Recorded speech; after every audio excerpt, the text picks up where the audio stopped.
बिस्मिल्लाहिर्रहमानिर्रहीम। अस्सलाम वालेकुम नाज़रीन। डेली पाकिस्तान के प्रोग्राम इलेक्शन 2018 की ट्रांसमिशन के साथ मैं हूं शाहिद नज़ीर चौधरी और मेरे साथ हैं पाकिस्तान के मारूफ सहाफ़ी, तजिया निगार, एडिटर जनाब मोहसिन गुराया साहब। नाज़रीन, जैसा कि आप जानते हैं कि पाकिस्तान में इलेक्शन के हालात में बहुत तेज़ी से तब्दीली आती जा रही है, बल्कि कहा जा रहा है कि इनकलाबी तब्दीलियाँ भी आ रही हैं और इसके साथ क्यास आराइयों का एक बार फिर जो है वो माहौल गर्म हो चुका है और कहा जा रहा है कि कैदी नवाज़ शरीफ आज़ाद नवाज़ शरीफ से ज़्यादा पावरफुल होते जा रहे हैं। और वो जो कहा जा रहा था कि नवाज़ शरीफ के अडयाला जेल जाने के बाद इलेक्शन पर उनके असरात कम हो जाएंगे, ऐसा होता हुआ नज़र नहीं आ रहा। जैसा कि आप देख रहे हैं, अडयाला जेल में रोज़ बरोज़ उनकी मुलाकातें बढ़ती जा रही हैं, उनकी सरगर्मियां बढ़ती जा रही हैं, उनका बयानिया सामने आता जा रहा है और उनके अंदर अभी तक ऐसी कोई कमी उनके बयान में या कमज़ोरी नज़र नहीं आई जो उनके इंतखाबात में कमज़ोरी को ज़ाहिर कर सकते थे। इस हवाले से हमने जनाब मोहसिन गुराया साहब से बातचीत भी करनी है कि वो हमें बताएं कि क्या नवाज़ शरीफ कैद होने के बाद ज़्यादा ज़ोरदार हो गए हैं या कमज़ोरदार हो गए हैं, और क्या उनके ये जो मौजूदा हालात हैं अडयाला में जाने के बाद नून लीग पर उसके असरात मुरतब होंगे। शायद साहब बहुत शुक्रिया। और बड़ा अच्छा है ये जो डेली पाकिस्तान का प्रोग्राम है, जिस तरह आप इसमें हम इलेक्शन की ट्रांसमिशन को लेकर चल रहे हैं। देखिए, ये सवाल जो आपने किया है कि कैदी नवाज़ शरीफ और एक जो आज़ाद नवाज़ शरीफ था, मैं समझता हूँ कि आज़ाद नवाज़ शरीफ ज़्यादा ख़तरनाक था। मैं नहीं समझता कि कैदी नवाज़ शरीफ देखिए उस सूरत में ख़तरनाक साबित हो सकता था अगर उसके आने पे कोई बहुत बड़ा उसका इस्तकबाल होता, कोई रैली बहुत बड़ी होती, मियाँ शहबाज शरीफ साहब और पूरे पाकिस्तान की जो क़यादत थी वो सारी इकट्ठी होती लेने के लिए जहाज़ के इर्द गिर्द। मैं कहता हूँ जी कि उनको अगर लेने के लिए जहाज़ के अंदर नहीं भी जा सकते थे, जैसा कि कानून है नहीं जा सकते थे, बट एक मैसेज जो जाना चाहिए था, वो मैसेज ये जाना चाहिए था कि नवाज़ शरीफ के साथ ये सारा पाकिस्तान है। वो नवाज़ शरीफ जो चाहता था कि उसका एक ऐसा इस्तकबाल हो जिस तरह कभी इमाम खुमैनी का हुआ था, वो वापस आए थे, या और जो नेल्सन मंडेला वो अपने आप को चाह रहे थे, या इस तरह के जो बड़े लीडर हैं दुनिया के। लेकिन मैं समझता हूँ कि उन्हें भी मायूसी हुई है और बहुत सारे लोगों को भी मायूसी हुई है। देखिए, पाकिस्तान में जो सियासी जमातें हैं वो जो 2-3 बड़ी हैं, जिनमें PMLN है, पीपल्स पार्टी है, तहरीक इंसाफ है, हमारी मजहबी जमातें हैं, दूसरी जमातें। देखिए, जो जमातें हैं उनके वजूद से ये सियासत कायम है और पाकिस्तान और जो सियासत है ये भी लाज़िम मलज़ूम है, क्योंकि इसलिए लाज़िम मलज़ूम है कि जमहूरियत जो है वो सियासत के ज़रिए ही हमारे सामने आती है। और जमहूरियत और सियासत में तो मोहसिन साहब जेल बड़ी ज़रूरी है। ये मैं इसी जरदारी साहब ने कितना अरसा काटा, कि जो बेनज़ीर साहिबा ने कितना अरसा काटा। देखिए, मैं आपको बताता हूँ कि आसिफ अली जरदारी साहब जो थे वो जेल की वजह से आसिफ अली जरदारी बने और प्रेसिडेंट बने और बड़े बाख्तियार और बड़े शातिर पॉलिटिशियन बने। देखिए, मेरी नज़र में इस मुल्क में जो चंद एक जो बड़े सियासतदान हैं, मैं मियाँ नवाज शरीफ साहब या शहबाज शरीफ साहब, देखिए इनके साथ लोग थे, इनको वोट मिले, बड़ा पॉपुलर वोट इन्हें मिला। पिछले 2 इलेक्शन पंजाब में तो बिल्कुल स्वीप किए, शहबाज शरीफ साहब जीते और उनके जो भाई हैं वो प्राइम मिनिस्टर भी बने। लेकिन जो मैं समझता हूँ कि एक सियासतदान जिस तरह आसिफ अली जरदारी साहब सियासतदान थे, चौधरी शुजात हुसैन सियासतदान थे, ये देखिए वो सियासतदान होते थे जो जेलों में जाते थे और जिनको सज़ाएं होती थी। मैं समझता हूँ कि अगर आज मियाँ नवाज शरीफ साहब को सज़ा हुई है और वो जेल में हैं तो उनकी सियासत ख़त्म नहीं हुई है। लेकिन जो मुझे एक उम्मीद थी, जो इस मुल्क के लोगों को उम्मीद थी, वो शायद पूरी नहीं हुई। उसका एक ये मतलब क्या उम्मीद क्या कहते हैं कि हंगामाराई करती नवाज़ लीग? देखिए, हंगामाराई नहीं होनी चाहिए थी, लेकिन एक पुरअमन एहतजाज जो होता है वो सामने नहीं आया कहीं भी। देखिए, कैप्टन सफदर साहब आए हैं तो एक रैली छोटी सी उनकी हुई रावलपिंडी में, वो उससे एक मोमेंटम बंधा था और लोगों को उम्मीद हुई थी कि शायद वाकई लोग बाहर निकले नवाज शरीफ के लिए। लेकिन उसके बाद अगले दिन जो शहबाज शरीफ साहब ने, देखिए शहबाज शरीफ साहब, ये मैं पूछना, बहुत सारे लोग कहते हैं कि इन्होंने उनका इस्तकबाल वैसे नहीं होना किया जिस तरह होना चाहिए था। क्या आपके ख्याल में इनको एयरपोर्ट के अंदर तोड़-फोड़ करनी चाहिए थी, उसके अंदर चले जाना चाहिए, जहाज तक चले जाना चाहिए था, जबकि ऐसा हकीकत मुमकिन नहीं हो सकता था? मुमकिन भी नहीं था और करना भी नहीं चाहिए। देखिए, वो सियासत जो आज से हमको 10-15 साल 20 साल पहले करते थे, वो PMLN ने भी की है, पीपल्स पार्टी ने भी की है, बाकी जमातों ने भी की है। देखिए, पीपल्स पार्टी का ट्रैक रिकॉर्ड तो उस हवाले से बहुत शानदार था, लेकिन माजी में PMLN ने भी मुझे देखा कि तहरीक निजात एक बहुत अरसा पहले इन्होंने चलाई थी, उसके बाद भी जो तहरीकें छोटी मोटी इन्होंने चलाई हैं उसमें से लगता था कि PMLN के लोग निकलते हैं। लेकिन इस दफ़ा वाकई मुझे बड़ी मायूसी हुई है। होना ये चाहिए था कि तोड़ फोड़ की ज़रूरत नहीं है, ना ही होना चाहिए था। मॉब बहुत ज़्यादा इकट्ठा होना चाहिए था, उन्हें एयरपोर्ट जाना चाहिए था, वो एयरपोर्ट के अंदर ना जाते, लेकिन अच्छा मोहसिन एयरपोर्ट साहब, के बाहर नजर आता। देखिए मैं आपको बताता हूँ, ये तो सियासत का एक हिस्सा है ना उनकी, हो सकता है इसमें कोई अपनी कोई एक हिकमत हो कि हमने उसमें हिकमत ये है कि जो लोग कह रहे हैं, देखिए वो बात जो है ना, वो कहते हैं ना कि ज़बान खल्क जो होती है वो नकारा खुदा होती है। लेकिन ये नकारा तो बहुत तेजी से बज रहा है, रोजाना बदल जाती है राय। नहीं, वो देखिए लोग कह रहे हैं कि शहबाज शरीफ साहब जाना नहीं चाहते थे, शहबाज शरीफ जबकि वो गए हैं। नहीं, कहाँ गए, एयरपोर्ट तो नहीं गए वो। अभी देखिए अडियाला तो अब रोजाना जा रहे हैं। अडियाला तो उनका भाई है यार, उन्होंने जाना ही जाना। अच्छा ये बताएं कि अडियाला के अंदर के हालात की क्या खबर आपके पास आ रही है? अडियाला जो है ना, अडियाला कहा जा रहा है बहुत सख्ती की जा रही है, उनको तन्हाई में डाल दिया गया है। मैं बताता हूँ कि वन ऑफ द जो सेंट्रल जेल्स होती हैं, वहाँ जो हमारे पंजाब की जेलें हैं उसमें एक तो होती हैं डिस्ट्रिक्ट जेल्स और एक होती हैं सेंट्रल जेल्स। सेंट्रल जेल में जो मशहूर जेल है उसमें जैसे अटक भी थी, और अडियाला जेल है, साहिवाल जेल है, ये बड़ी जेलें होती थी। लाहौर की जो अपना कोट लखपत जेल है ये भी उनमें से एक है। देखिए जो ये सेंट्रल जेलें होती हैं इसमें वो कैदी जाते हैं जो सज़ा याफ्ता होते हैं। जो छोटी जेलें होती हैं उनमें अंडर ट्रायल लोग जाते हैं। अब चूँकि मियाँ नवाज शरीफ साहब को सज़ा हुई है, उनकी साहबजादी को भी सज़ा हुई है, तो उन्हें वहाँ ही लेके जाना चाहिए था। ये ऐसा है कि यहाँ यूसुफ रज़ा गिलानी जो हमारे एक और फार्मर प्राइम मिनिस्टर थे, वो बड़ा अरसा रहे, वो हमारे हामिद काज़मी साहब जो थे मुल्तान वाले वो रहे। देखिए ऐसी जुल्फ़िकार अली भुट्टो जो सेंट्रल जेल के में बल्कि फांसी नहीं हुई, उनको फांसी हुई, तो ये वो लोग थे कि उस वजह से अडियाला जेल। और देखिए हमारे मुल्क में जो जेलें हैं उनमें जो बड़ी जेल है वहीं लेके जाना है। लेकिन मैं आपको एक बात बताऊं कि जो जेल के हालात हैं, जेल जेल ही होती है।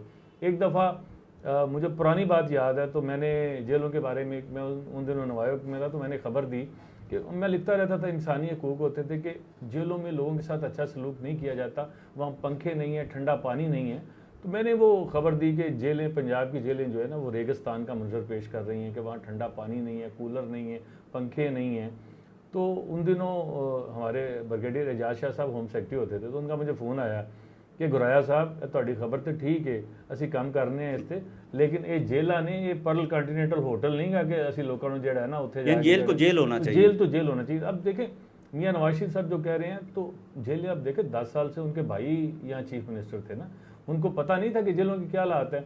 उन्होंने कितनी दफ़ा कोशिश की। अब तो इम्कान पैदा हो गया है कि उन्हें अडियाला से सहाला तक वो आ जाएंगे। एक बात थी कि शहबाज शरीफ साहब के जो दौर था और उससे पहले भी कैदियों में ये कम से कम था कि उनका खाने का मेयार अच्छा हो गया था। लेकिन जेलें तो वही हैं ना, वहाँ बैरकें तो वही हैं, वहाँ चारपाइयाँ तो वही हैं ना, वहाँ जाके अब उन्होंने वहाँ कोई पीसी को या किसी दूसरे बड़े होटल को ठेका तो आपके 3 साल तक वो 3 बार वो प्राइम मिनिस्टर रहे हैं और आप उन्हें फर्श पे सुला रहे हैं। नहीं, मेरे ख्याल में फर्श पे नहीं उन्हें सुलाया, ये ऐसे बातें ही हैं। देखिए उन्हें खाना तक तो उन्हें बदबूदार पहुंचता है, खाना उनका ख़राब हो चुका होता है, ये तो उन्हें अजियत पहुंचाने वाली बातें हो गई ना। देखिए मैं बड़ी माजरत के साथ शायद भाई, देखिए ये सारी ये खबरूब ने उनके बारे में देखें उस वक्त क्या क्या नहीं हुआ था। हालांकि वो मेरे ख्याल में इस मुल्क के ख़वातीन सियासतदानों में उनसे बड़ी मेरी नज़र में कोई नहीं है कि हमारे कायद की वो हमशीरा थी और उन्होंने पाकिस्तान बनाने में बड़ा अहम किरदार अदा किया था। सो अब मैं समझता हूँ कि मरीम ये तो चलता रहेगा, ये तो बड़ा हॉट इशू है अडियाला जेल और बर्दाश्त करना पड़ेगा। देखिए आज इलेक्शन कमीशन ने बड़ा अच्छा इकदाम किया है कि उन्होंने, आप देखें ना कि हमारे मुल्क में सियासतदानों ने एक दूसरे को गाली देने का जो काम शुरू कर रखा है, और ये समझते हैं जब तक हम किसी की पगड़ी नहीं उछालेंगे, गाली नहीं देंगे, हम पॉपुलर नहीं होंगे। और इस पर इलेक्शन कमीशन ने जो एक्शन लिया है, उन्होंने इमरान खान साहब को, परवेज़ खटक साहब को, मौलाना फजलुर रहमान साहब को, सबको बुलाया है और कहा है, एक ज़ाब्ता इखलाक के लिए उन्होंने बात की है। तो आप क्या ये समझते हैं कि इलेक्शन में जबकि 6 दिन बाकी रह गए हैं, अगर इनकी इस हवाले से ज़ुबान बंद कर दी गई कि ये गाली नहीं दे सकेंगे, किसी पर इस तरह तोहमत नहीं लगा सकेंगे, तो क्या बनेगा ये इनका? नहीं, मैं समझता हूँ कि देखें सियासत में एक शुस्तगी होनी चाहिए, एक अच्छी ज़ुबान का इस्तेमाल होना चाहिए। तो आजकल पिछले दिनों में असल में हमारे सियासतदान वो कहते हैं ना, आपको पता है कि अभी भी आप देहातों में जाएं, वो कहते हैं वो बड़ा सियासी है। तो किसको कहते थे बड़ा सियासी है? मैं बड़ी खुल के मैं बात कर रहा हूँ। वो जो झूठ बोलता था, ज़्यादा दूसरे के बारे में दुश्मन तराजी करता था, बुरी ज़ुबान इस्तेमाल करता था, गालियाँ देता था, उसको कहते थे ये बड़ा सियासी है भाई। तो इस तरह की बातें मैं समझता हूँ कि अब आहिस्ता आहिस्ता जिस तरह तालीम फ़रोग पा रही है तो ये नहीं होनी चाहिए, लेकिन अच्छे सियासतदान ये को तो अच्छी आप जुबान, बड़ी अच्छी बात आपने मैं की, आपको बताऊं तालीम। एक दफ़ा मैं आपको बताऊं, जो लोग ज़ुबान इस्तेमाल करते थे, मुझे याद है शायद वो फौत हो गए हैं, अल्लाह ताला, आई एम नॉट श्योर, रफ़ीक बाजवा साहब एक हमारे पुराने सियासतदान होते थे। जी जी। वो तहरीके अपना उन दिनों होती थी कौमी इत्तेहाद, तो कौमी इत्तेहाद के पहले सेक्रेटरी जनरल थे। तो वो इतनी खूबसूरत गुफ्तगू करते थे, तंज करते थे, और मियाँ अपना और मौलाना शाह नूरानी बड़ी अच्छी तंज नस्तालीक किस्म की तकरीरें हुआ करती थी। मुझे याद है कि वो एक दफ़ा बाजवा साहब ने कहा कि 70 में भुट्टो, 70 में नुसरत तुम्हारी थी। अब वो नुसरत फतेह भी है और उनकी बेगम साहबा भी थी, और इस इलेक्शन बड़े में मानी खेज अंदाज में और उन्होंने इस बात की। इलेक्शन में नुसरत हमारी होगी और हमारी नुसरत बेनज़ीर नुसरत होगी। तो देखें, लेकिन वो एक अच्छे अल्फाज का चुनाव करते थे, अच्छी जुबान इस्तेमाल करते थे, लोग सीखते थे। अभी भी हैं हाफिज हुसैन अहमद साहब, हाँ, क्या क्या हाफिज बातें हुसैन अहमद साहब क्या किस तरह बड़ी अच्छी बातें जुमैनी करते और हैं। बड़ी अब मैं देखे, मैं याद करता हूँ कि मौलाना शाह नूरानी, ये लोग जिस तरह हाफिज हुसैन अहमद तो अब भी हैं, फारूक अपना बाजवा साहब, तो ये सारे लेकिन आप अब मैं आपको बताऊं एक सेकंड, आप ये देखें कि उसी जिस दौर की आप बात करें कि बड़े नस्तालीक किस्म के हमारे सियासतदान थे, बड़े खूबसूरती से तकरीर करें, बड़ी मुरस्सा किस्म की तकरीर किया करते, इल्मी बलागत होती थी। आपने कहा पढ़ा लिखा, वो सब पढ़े लिखे थे, गैर मुल्की थे, उनके पास डिग्रियां थी। अब भट्टो साहब ने, सबसे पहले तो भट्टो साहब ने गाली देने का कल्चर शुरू किया, जिन्होंने जमहूरियत को परवान चढ़ाया, लेकिन साथ उन्होंने आवाम को, और ख़ुद भी हमने सुना कि भट्टो साहब तो बड़े बड़े बड़े सियासतदानों के और जर्नैलों के बड़े उल्टे सीधे नाम रखा करते थे उस ज़माने में, और तकरीरों में बोला करते, आवाम को उन्होंने इसी चीज़ पे ले लिया। मुझे लगता है हमारे सियासतदानों ने उसी वतीरे को, उसी कल्चर को लेकर आगे चलने का जिस तरह शायद भाई हमारे एंकर्स जो हैं, इन्होंने एक वतीरा बना लिया ना कि जो सबसे ज़्यादा गाली देगा या सबसे ज़्यादा जो बुरी ज़ुबान इस्तेमाल करेगा, जो सबसे ज़्यादा झूठ बोलेगा, तो वही शायद सबसे बड़ा एंकर है। हालांकि ऐसी बात नहीं है, हमारे बड़े अच्छे एंकर हैं और रेटिंग उससे भी मिलती है। इसी तरह सियासतदानों में ये एक जोम सा पैदा हो गया है कि जी, जिस तरह शेख रशीद साहब थे, देखिए सबसे पहले ये लैंग्वेज शेख रशीद साहब ने इस्तेमाल की थी, लेकिन अब आहिस्ता आहिस्ता शेख रशीद साहब, मैं कहता हूँ कि बड़ी अच्छी बात करते हैं, और उनका प्रोग्राम अवामी रद्द-ए-अमल को समझ लिया, अवामी रद्द-ए-अमल, वो ऐसी ज़ुबान इस्तेमाल करते हैं और ऐसे फ़िक्रे छोड़ते हैं कि उनके जो जिस टीवी पे आ रहे होते हैं उसकी रेटिंग सबसे ऊपर जा रही होती है। सो मैं समझता हूँ कि हमारे सियासतदानों को, चाहे वो मियाँ साहबान हैं या बाकी इमरान खान साहब हैं, जो भी हैं, उनको चाहिए कि कम से कम देखें, अब हमारे नई पौध जो है ना, उसको हमने क्या सिखाना है, तो अच्छी बात सिखाएंगे, अच्छे तरीके से तंज करें, चोट ज़रूर करें अगले की जो आप। अच्छा, ये बताएं कि इलेक्शन कमीशन को इस बारे में क्या कदम उठाना चाहिए? क्या ऐसे सियासतदानों को नाअहल करार देना चाहिए जो गाली गलौज करते हैं? देखिए मैं आपको बताऊं कि इस दफ़ा जो मुझे इलेक्शन कमीशन नज़र आ रहा है, मैं वहाँ उनके साथ मेरी मुलाकातें भी हैं, मैं सेक्रेटरी इलेक्शन कमीशन से अभी आज भी रब्ता हुआ था। देखिए, एक बड़ा बेहतरीन किस्म का जो है ना इलेक्शन कमीशन इस दफ़ा पिछली जो है ना इलेक्शंस के मुकाबले में आया है, और उसको नोटिस उसने, मैं आपको पता है कि कई जो सियासतदान थे, जिस तरह गुजरांवाला में एक MNA थे, शायद तहरीक इंसाफ के थे, नासिर चीमा, तो उन्हें इस बुनियाद पर उन्हें नाअहल करार दे दिया कि उन्होंने चीफ जस्टिस साहब की और चीफ ऑफ आर्मी स्टाफ की तस्वीर लगाई हुई थी और मान रहे थे।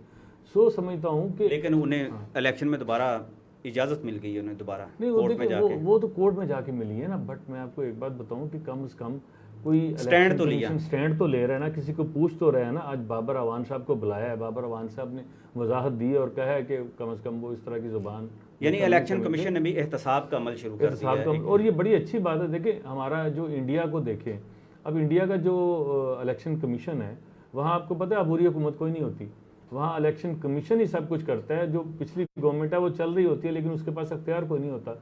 तो हमें भी ज़रूरत है कि आहिस्ता आहिस्ता, मुझे लगता है कि इस तरह बड़ा अच्छा इलेक्शन कमीशन है, उनको अख्तियारात दिए हैं, रूल्स में हमने तरमीम किए हैं, तो अगली दफ़ा अल्लाह करे कि इससे भी अच्छा इंशाल्लाह। जैसा कि गुराया साहब ने बताया कि इलेक्शन कमीशन से इन्हें बहुत सारी तवक्कुआत हैं, कौम भी उनसे तवक्कुआत रख रही है, और अगर इलेक्शन कमीशन में एक इनकलाब आता है, एक तब्दीली आती है, तो यकीनी तौर पर इंतखाबात में भी तब्दीली का अमकान है। इसके साथ ही हमें इजाज़त दीजिए। अल्लाह हाफिज़।